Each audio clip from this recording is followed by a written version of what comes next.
میں آپ سے سوال کرنا چاہتا ہوں، یہ آپ کے سامنے میں ویڈیو ایک رکھنا چاہتا ہوں، آپ دیکھ لیں اس پہ طارق مسعود کیا بیان کرتے ہیں۔ پہلے گستاخی رسول کرتے ہیں، اس کے بعد پھر بولتے ہیں کہ اگر کوئی بھی گستاخ پیغمبر ہو تو پاکستانی حکومت میں کہیں بھی اس کو لے جانے کی ضرورت نہیں ہے، آپ اس کا سر قلم کر دیں۔ دوسری مرتبہ آپ فرماتے ہیں کہ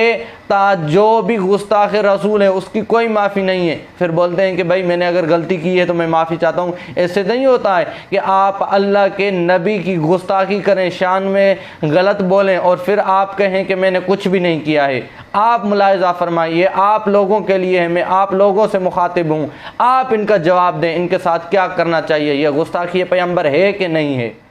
میرے خلاف سوشل میڈیا پہ ایک پروپیگنڈا چل رہا ہے کہ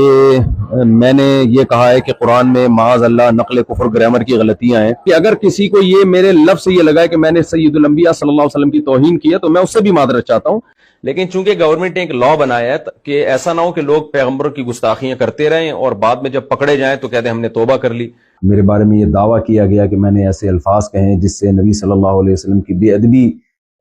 جھلکتی ہے یا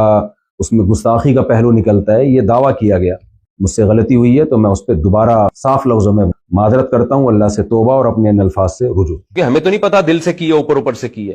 تو اس لیے جو گورنمنٹ لا ہے وہ یہی ہے کہ اگر کوئی شخص کھلے لفظوں میں پیغمبر صلی اللہ علیہ وسلم کی گستاخی کرے گا، گورنمنٹ پھر پابند ہوگی کہ اس کو سزا دے تاکہ یہ گستاخیوں کا دروازہ بند ہو جائے، ورنہ لوگ اس کو بہانہ بنا لیں گے نا، گستاخیاں کرتے رہیں گے اور پھر کل کہیں گے ہم نے توبہ کر لی ہے، پھر کوئی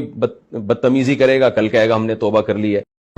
میں پوری ذمہ داری کے ساتھ یہ فتویٰ دیتا ہوں آپ حضرات کو، پوری ذمہ داری کے ساتھ،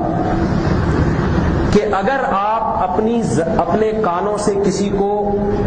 سنے گستاخی کرتا ہوا رسول اللہ صلی اللہ علیہ وسلم کی شان میں، پوری ذمہ داری کے ساتھ کہتا ہوں اسے وہی موت کی گھاٹ اتار دیں، عدالت میں لے جانے کی ضرورت ہی نہیں ہے اسے۔ ہم ان منحوس عدالتوں کو جو محمد صلی اللہ علیہ وسلم کی